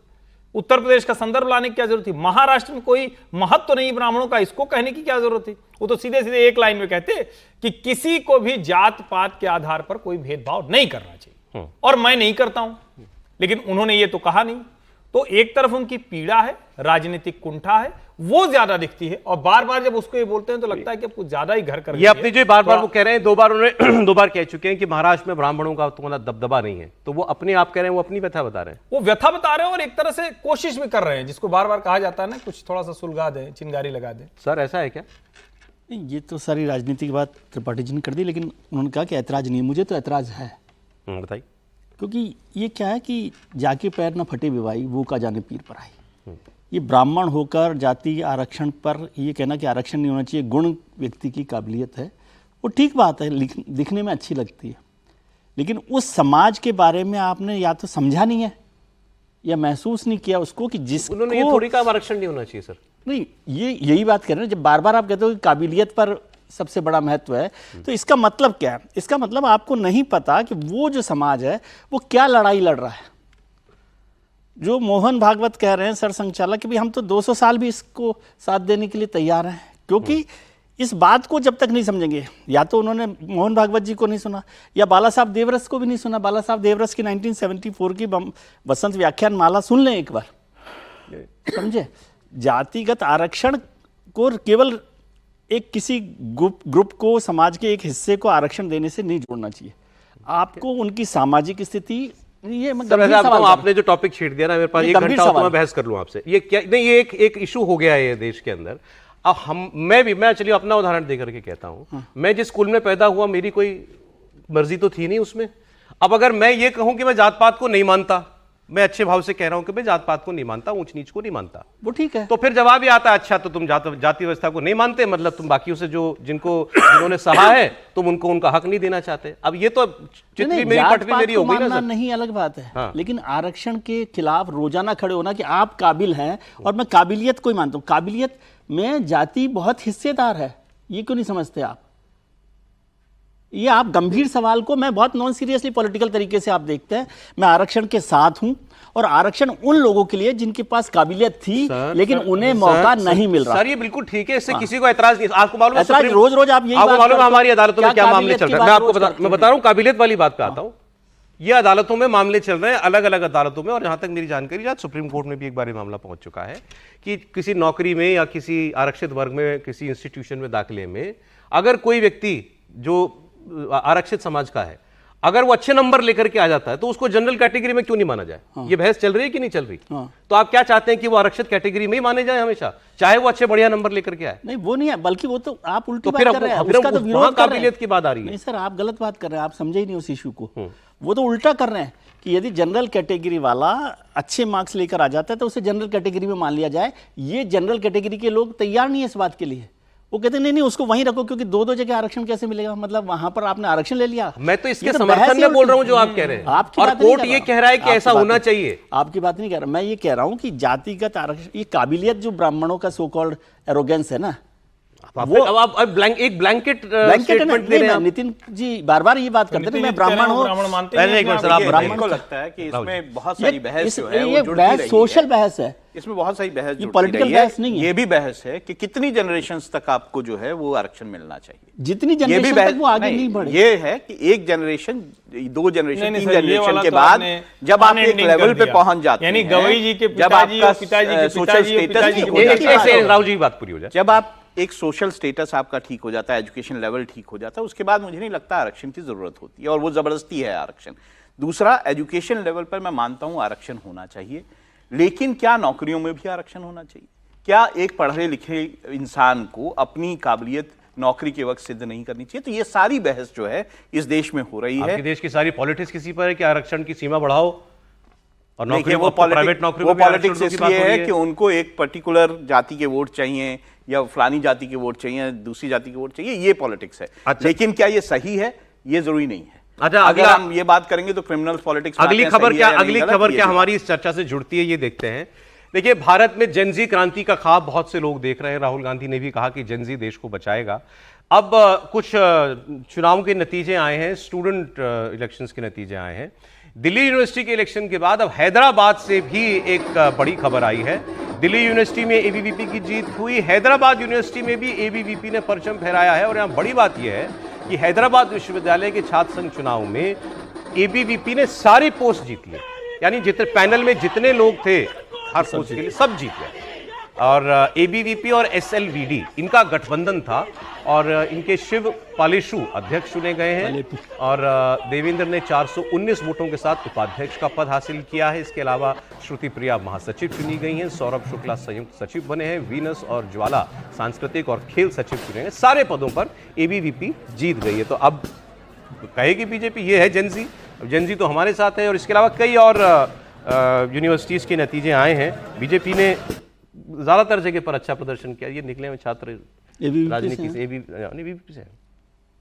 नहीं, मैं तो खैर एबीवीपी में रहा ही हूँ छात्र जीवन में। हैदराबाद की जीत क्या बता रही है? लेकिन ये वाला थोड़ा अलग से बात करना चाहिए। दिल्ली यूनिवर्सिटी तो देखिए, यहाँ तो बस सीधा मसला है कि एनएसयूआई एबीवीपी, कभी वो जीत जाते थे, कभी ये जीत जाते थे। पिछली बार वो छात्र संघ अध्यक्ष हो गए थे, एक और वो जीत गए 2। लेकिन आप इस समय का देश का मानस समझिए। बार बार राहुल गांधी कह रहे हैं कि जेनजी, और ये प्योर जेनजी है। वैसे तो मैं मानता हूं कि ये शब्दावली भर है। हर वक्त जो नया वाला वर्ग होता है वो सबसे ज्यादा विद्रोही, सबसे नए प्रयोग वाला, सबसे ज्यादा परिवर्तनकारी, वो सब करता है। इस वर्ग में कहां कहां जीत रहे हैं? पंजाब यूनिवर्सिटी में गौरववीर सोहल जीत जाते हैं, एबीवीपी से जीत जाते हैं। अब पंजाब, आप जरा सोचिए, पूरा किसान आंदोलन, भारतीय जनता पार्टी की कोई स्थिति नहीं, अकाली के अलावा कोई हाथ पकड़ने वाला नहीं। एक तरह से कहें कि आपने अछूत बना के रखा है। अकाली ने भी साथ छोड़ दिया, वहां पंजाब यूनिवर्सिटी में अध्यक्ष जीत जाता है। हैदराबाद यूनिवर्सिटी की पूरी काउंसिल 6 साल बाद जीत जाते हैं। 6 साल बाद हुआ है, यानी president, vice president, general secretary, council member, GS cash committee सब जीत जाते हैं। इसका मतलब क्या हुआ?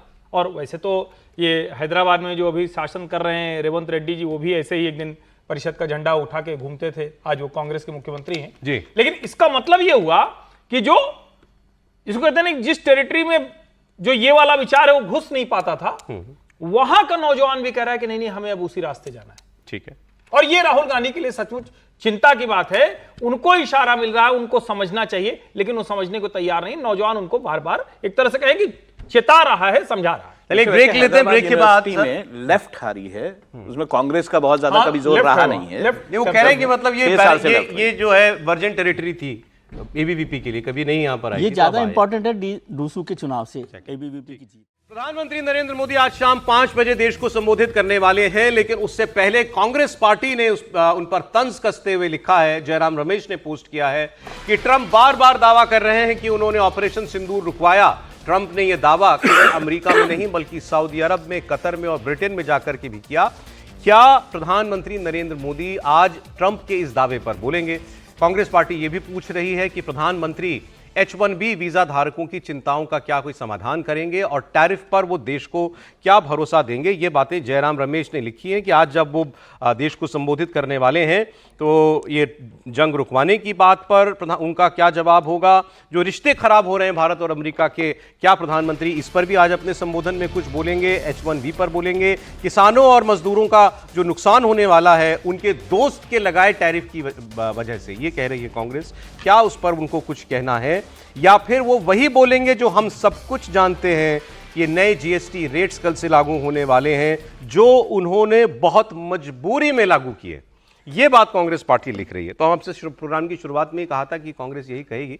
त्रिपाठी जी, इसमें नई बात उन्होंने ये लिखी है कि जीएसटी के बारे में तो हम सब जानते हैं, तो अगर वही बताना है तो वो तो हमको मालूम है कि आपको मजबूरी में फैसला लेना पड़ा क्योंकि अर्थव्यवस्था की हालत खराब है।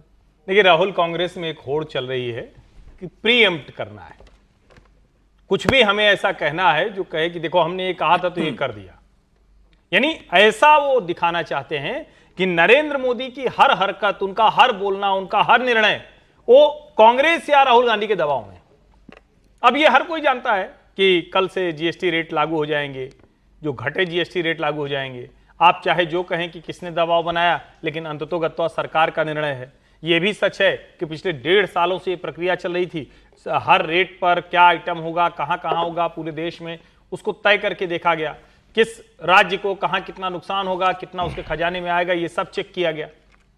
अब उसके बाद अब अगर ये सिर्फ कहना चाह रहे हैं कि नहीं हम जो कहते हैं वही कर रहे हैं, तो फिर आपको ये नहीं कहना चाहिए कि डेमोक्रेसी खतरे में। नहीं, वो ये कह रहे हैं उन पे बोलिए जो मुद्दे हैं अभी। नहीं, लेकिन मैं वही अमेरिका के साथ अगर सब आप जो कह रहे हैं वही हो रहा है, और अमेरिका के साथ जो है वो तो कोई मूर्ख व्यक्ति होगा जो कहेगा कि ट्रंप से हेड ऑन करे भारत। क्यों करेगा? ये तो डिप्लोमेटिक तौर पर मूर्खता की बात है कि कोई कहे कि ऐसा करना चाहिए। सीधी सी बात है, जो हमें डिप्लोमेटिकली लगेगा हम वो करेंगे। और दुनिया के ज्यादातर लोग मानते हैं कि नरेंद्र मोदी ने बहुत मैच्योर तरीके से ट्रंप के अब तक के दबाव की सारी कोशिशों को, ये हम लोग पहले भी कह चुके हैं कि भाई जब आप देश को सीधे संबोधित करते हैं तो एक स्पेशल ओकेजन होती है, कोई बड़ी ओकेजन होती है, तभी प्रधानमंत्री ऐसा करते हैं। हमने 11 वर्षों में यही देखा है। अब उनका कहना है कि भाई जिस बात से सबसे ज्यादा लोग चिंतित हैं कि अमेरिका बार बार आपको नुकसान पहुंचा रहा है, तो 2 लाइन कह दीजिए ट्रंप के लिए। होता है सर ऐसा क्या? नहीं, देखिए कोई डिप्लोमेसी के या अंतर्राष्ट्रीय संबंधों पर तो कोई देश को संबोधित नहीं किया जा सकता, और कोई ये युद्ध की स्थिति भी नहीं हो रही कि युद्ध में हो तो फिर भी ये प्रधानमंत्री कहते हैं कि भाई हमको सबको खड़े होना। तो डिप्लोमेसी में तो वैसे ही कहा जाता है कि डिप्लोमेसी में कोई बात सार्वजनिक तौर पर नहीं होती है, एक अंडरस्टैंडिंग होती है, बिटवीन द लाइन्स होती है। और कांग्रेस तो बेहतर तरीके से जानती है इस सब बात को, और वो ठीक बात है कि कोई प्राइम मिनिस्टर वहाँ पर कहेंगे ट्रंप से कि आइए 2-2 हाथ कर लेते हैं, ये तो नहीं है ना। लेकिन वो किसी एक खास मिशन को और देश को, जो मैं समझता हूँ जब भी उन्होंने संबोधन किया है तो वो जो उनके दिमाग में होता है उसको देश के साथ जोड़कर एक कनेक्ट के साथ, कैसे केवल सरकार की नीति बताने के लिए नहीं, सरकार की नीति को देश के साथ जोड़कर कैसे आगे ले जाना है, उस पर वो उनका संबोधन मुझे तो लगता है कांग्रेस का रिएक्शन थोड़ा लेट आया, खबर तो बहुत पहले आ गई थी, अभी तो पता ही था ना कांग्रेस को कि क्या कहना है इस पर। इससे बेहतर वो प्रधानमंत्री का संबोधन हो जाता तब रिएक्शन देते कि भाई ये देखिए ये क्या किया है या नहीं। ये भी तो बताना है ना कि हम अंतर्यामी हैं। राहुल जी को सब पता होता है, चीन कब हमला करेगा, कोरोना कब आएगा, वीजा कब खत्म होगा, तुमको ये भी पता था, इसीलिए उनको मालूम है कि कल प्रधानमंत्री जी आज जीएसटी पे बोलने वाले हैं। राहुल जी से ही पूछिए। पर देखिए कौन ऐसे डिप्लोमेसी करता है जैसे कि कांग्रेस बोल रही है कि प्रधानमंत्री जवाब दे। क्यों दें भाई? क्या चीन के राष्ट्रपति जवाब दे रहे हैं, शी जिनपिंग ने? क्या वर्ल्ड वॉर चल रहा है बीच में अमेरिका और चीन के बीच में? क्या ब्राजील जो बहुत ज़्यादा इफेक्टेड है उन दोनों के बीच में चल रहा है, या फिर किसी और देश के बीच में चल रहा है? ऐसा नहीं होता है। डिप्लोमेसी अपने तरीके से चलाई जाती है, और उसमें भी ऐसा भी नहीं है कि प्रधानमंत्री जो है हर बात ट्रंप जो कहेंगे उसका जवाब देते रहेंगे। बाकायदा इस बात को हम जानते हैं कि अभी 22 तारीख को हमारे जो वाणिज्य मंत्री हैं वो जा रहे हैं वहाँ पे चर्चा होगी हमारे बीच में जो समझौता होना है। तो मेरे ख्याल से प्रधानमंत्री जो है उसको जगह भी दे रहे हैं, उसको समय। यही खबर अगली मैं बताने भी वाला था, जो आपने कहा कि भारत अमेरिका ट्रेड डील को लेकर पीयूष गोयल वो कल अमेरिका के दौरे पर जाएंगे, वहां उनकी अपने अमेरिकी काउंटर पार्ट से मुलाकात होगी और ये ट्रेड डील जल्द से जल्द हो, इसको लेकर बातचीत आगे की जाएगी। पीयूष गोयल के साथ भारत का पूरा डेलीगेशन भी अमेरिका जा रहा है। न्यूयॉर्क में अमेरिकी डेलीगेशन के साथ उनकी बातचीत होगी, और पीयूष गोयल का दौरा ऐसे वक्त में हो रहा है जब अमेरिका ने ये वीजा रूल्स और फीस में परिवर्तन किया है। तो ऐसा माना जा रहा है कि भारतीय पक्ष अपनी बातचीत में इस मुद्दे को भी उनके सामने उठा सकता है। We trust in Prime Minister Narendra Modi and his promise that our farmers' welfare will be primary to our trade negotiations and that we will never compromise with the interests of our farmers. अब दौरे पर जाने से पहले ये बात क्यों कहनी पड़ रही है पीयूष गोयल को? ये तो अब भारत में देखिए बड़ा साफ है, भारत की ने अपनी रेड लाइंस ड्रॉ की हुई है। भारत जो है कृषि के मामले में अमेरिकी कंपनियों को अंदर नहीं आने देगा। बात साफ है। इस बीच में आपने ये भी देखा होगा WTO के संदर्भ में भी भारत ने ये कहा कि किस तरह से अमेरिकी कंपनियां जो हैं वो कृषि में किस तरह से सब्सिडी दे रही हैं, तो WTO के नियमों का किस तरह से उल्लंघन कर रही है। तो हर जगह पर भारत ने ये साफ कर दिया है कि हमारी रेड लाइंस क्या है, हम इस के ऊपर ही समझौता करेंगे, इससे नीचे नहीं आएंगे। दूसरी चीज ये है कि ये जो सारी चीजें आपको दिख रही है ना, H1B दिख रहा है, चाबहार फोर्ट दिख रहा है, बाकी सब दिख रहे हैं, ये इसलिए भी है कि ताकि भारतीय नेगोशिएशन जो है उसमें दबाव डाला जा सके, कि उन पर दबाव डाले कि अच्छा हम ये हटाएंगे, आप ये करिए, आप ये हटाएंगे, हम ये करेंगे। नेगोशिएशन ऐसा ही होता है और ये शायद दबाव डालने के लिए है वो, ये अमेरिका इसलिए भी कर रहा है। आप भी अंतर्यामी हो गए, आपको पता चल जाता है मैं अगली खबर क्या बताने वाला हूँ। मैं अगली खबर आपको चाबहार पोर्ट की बताने वाला था। राहुल जी है ना। राहुल जी, सही बात है। तो ट्रंप प्रशासन ने वाकई एक और ऐसा फैसला किया जिससे भारत को नुकसान होगा। चाबहार पोर्ट जो ईरान में भारत की फंडिंग से बन रहा है और अरबों रुपया हम उसके अंदर लगा चुके हैं ऑलरेडी। ईरान में बन रहे इस बंदरगाह का भारत के लिए बहुत स्ट्रेटेजिक महत्व है, सामरिक महत्व है। इस पोर्ट के रास्ते ही भारत मध्य एशिया तक पहुंचेगा बिना पाकिस्तान को टच किए।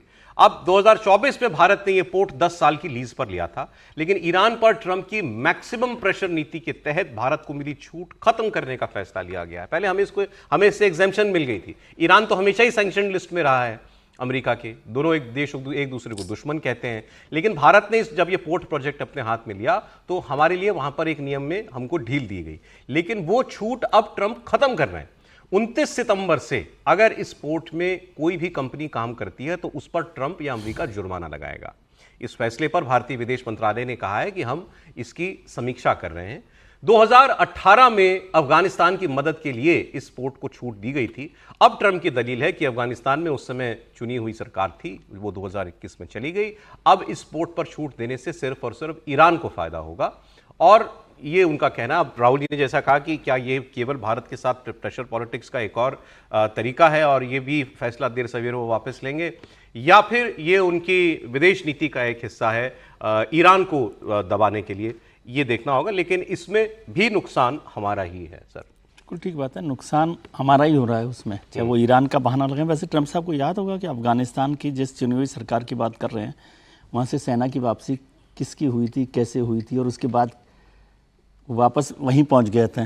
भागना कैसे पड़ा था वो तो फिर जाना चाह रहे हो, तो उसको ध्यान रखने की बात है, तो उस पर चर्चा होनी चाहिए।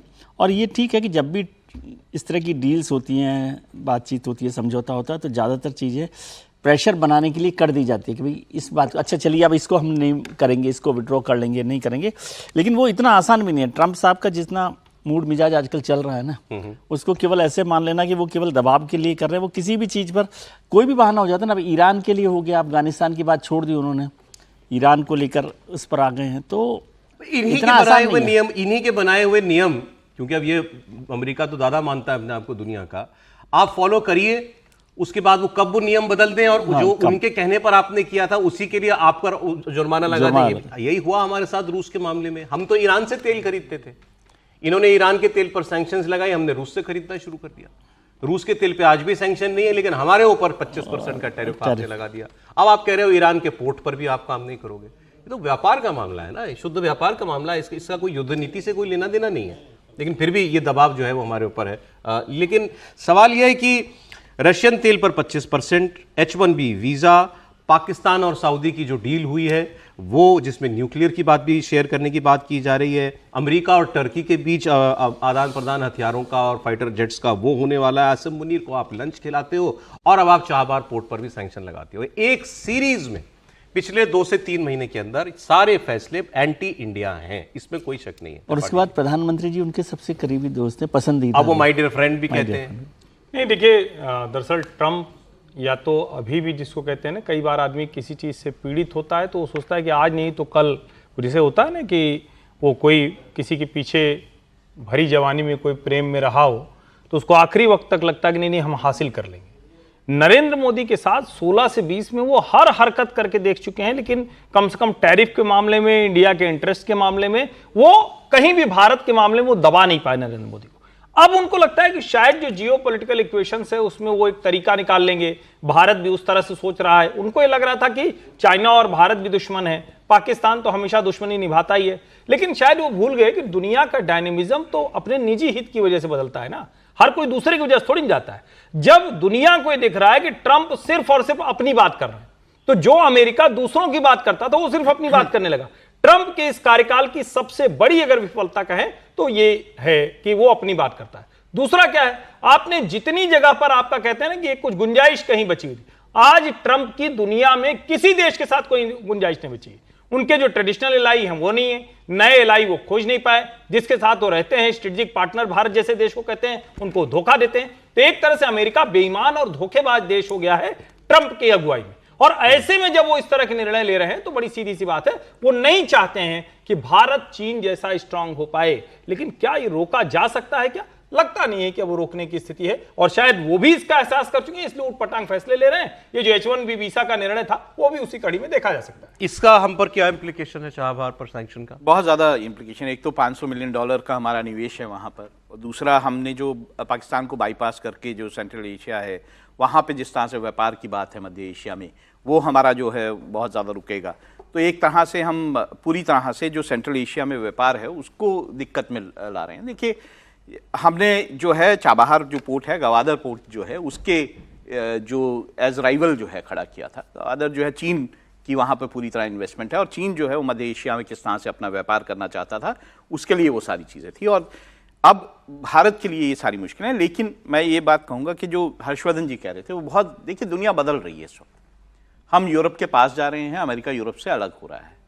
अमेरिका जिन देशों के पास था, जैसे कतर के ऊपर जिस तरह से इजराइल ने हमला किया, उसके बाद कतर को ये समझ आया और पूरे उस रीजन को समझ आया कि अमेरिका पे भरोसा नहीं किया जा सकता है। कतर को प्रोटेक्शन देता था पूरा अमेरिका, वहां पे उनका बेस है, बिल्कुल सब कुछ है, लेकिन फिर भी इजराइल ने हमला किया और अमेरिका जो है उसको रोक नहीं पाया। तो ऐसे में दुनिया पूरी तरह से बदल रही है। और ये ऐसे में पाकिस्तान सऊदी वाली डील, ये हमने कल भी बात की, सऊदी बिना अमेरिका के पॉसिबल नहीं, हो ही नहीं सकती, बिल्कुल पॉसिबल नहीं थी। और इसे ईरान के खिलाफ आप मान लीजिए, ईरान का से जो खतरा है, जो ईरान न्यूक्लियर पावर बन सकता है, उससे जो सऊदी को खतरा है, वो वैसे भी राइवल्स हैं, उसके लिए भी आप जो बात अभी हर्षवर्धन जी कह रहे थे वो बात अब वाकई दुनिया में हो रही है। कौन यकीन करेगा अमेरिका पर, अमेरिका के राष्ट्रपति के फैसलों पर?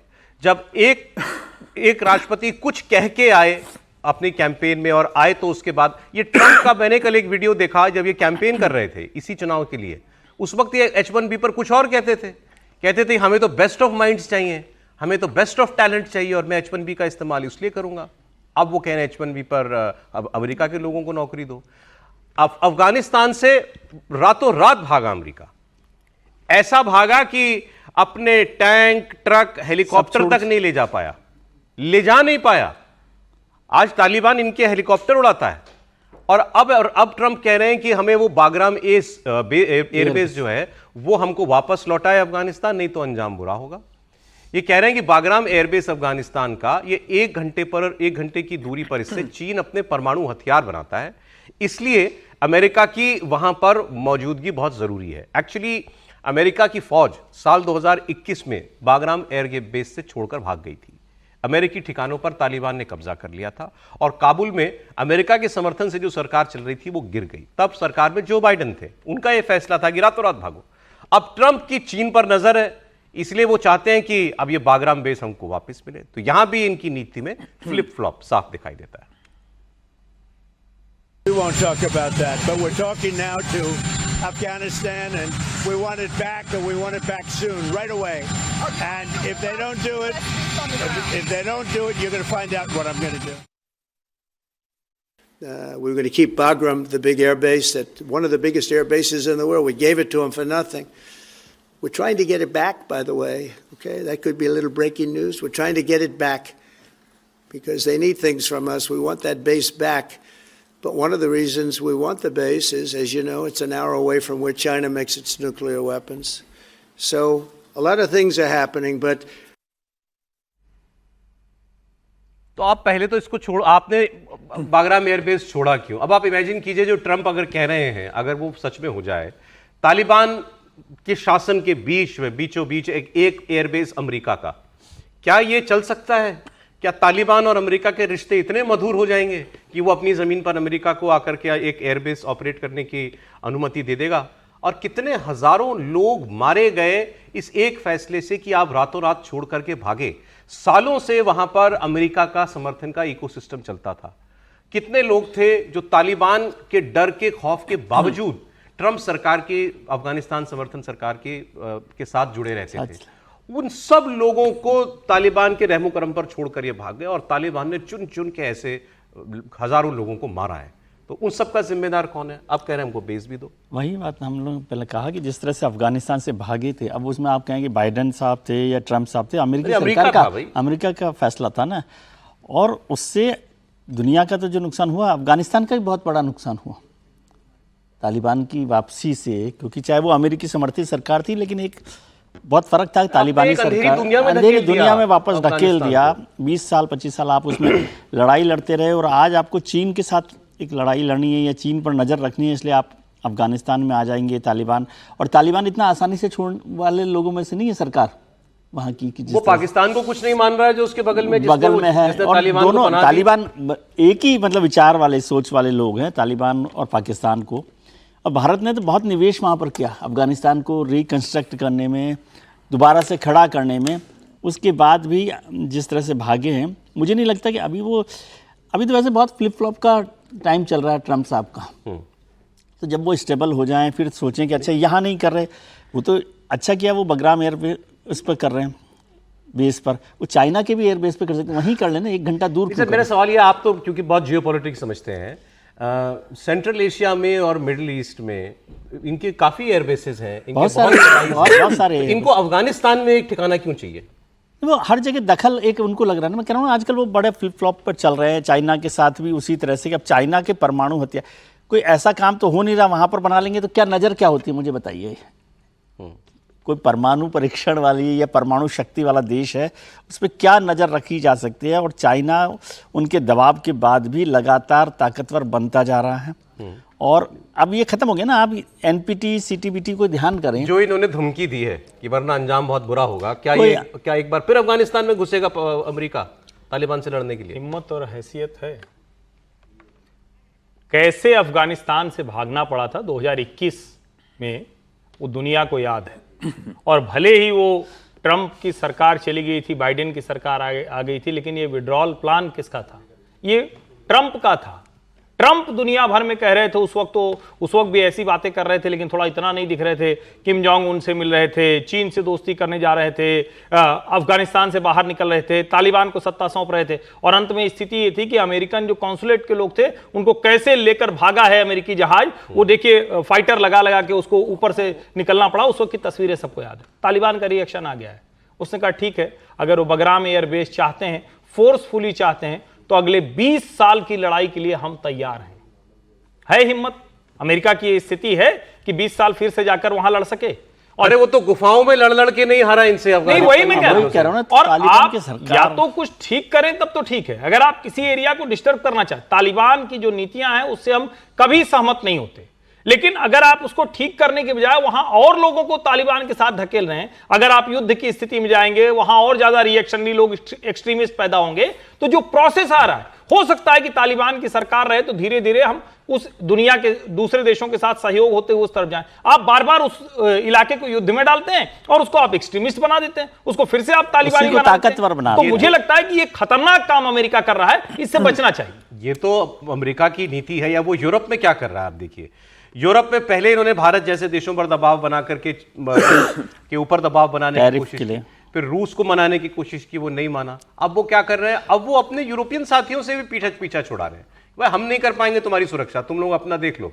अभी मैं क्या बता रहा ना, उन्होंने ये ऑर्डर किया है ट्रंप में कि खबर ये है, रॉयटर्स ने खबर दी है कि जो देश रूस से लगते हैं और वो नेटो का हिस्सा है, इन्होंने कह दिया हम आपकी मदद के लिए नहीं आएंगे, अपना देख लेना अगर आप पे चढ़ा। वो बेसिकली अब ये कह रहे हैं कि भाई खत्म करो, युद्ध खत्म करो। अच्छा, लेकिन उसके लिए ये अपने एलाइज को बलि देने के लिए तैयार सर है। एक लाइन में कहना चाहता हूं कि वो बार बार कहते हैं कि युद्ध खत्म करो। ट्रंप साहब बाइडेन के बाद आए तब क्या कह रहे थे कि भाई बाइडेन के लिए उन्होंने कहा ना कि ये युद्ध करवा रहे हैं, मैं युद्ध रोक दूंगा। बिल्कुल। उनके जो फैसले हैं वो युद्ध की तरफ धकेल रहे हैं सबको। धकेल रहे हैं। भाई पहली बात ये है कि ट्रंप तो ये कहते हैं ना कि मेरे को जो है आप पीस का नोबेल प्राइज दो, तो पीस कर रहे हैं अफगानिस्तान में घुस के, अगर वहाँ बगराम बेस लेंगे तो। दूसरी तरफ अब अजीब बात ये है कि आप देखिए रूस जो है वो जो तालिबान सरकार है उसे रिकग्नाइज कर चुका है। चीन जो है वो तालिबान के साथ बातचीत कर रहा है। ठीक है, ऐसे में आप वहां घुस रहे हैं जहां पे ये दोनों फोर्सेस जो हैं वो इस बार आपके सामने। भारत भी अब बैक चैनल से बात करने लगा है। दो बाहर बात हो चुकी है। जरा दो पल सोचिए अफगानिस्तान के लोगों के बारे में, क्या कसूर है उनका।